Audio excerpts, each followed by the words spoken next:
Guys, আমরা 1,000 টাকার বাজেটের যে মার্কেটটা আনছি, তো দেখতে পাচ্ছেন এই যে 1,000 টাকার মার্কেট।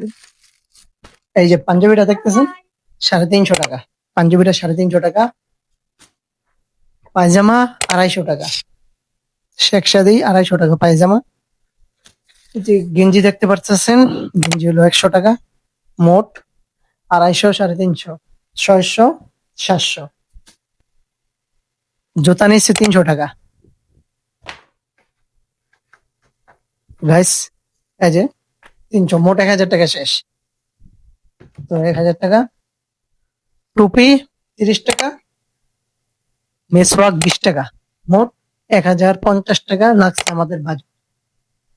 তো গাইস, ঈদের মার্কেট সবাই ভালোটাই করেন। আর যারা যারা মার্কেট করছেন, মার্কেটে কত বাজেট খরচ করছেন তা জানাই দিন কমেন্টে। আর মার্কেট যা করছেন একটু ছবিটাও পাঠাই দিন, দেখ মনে কার মার্কেটটা সুন্দর হয়েছে।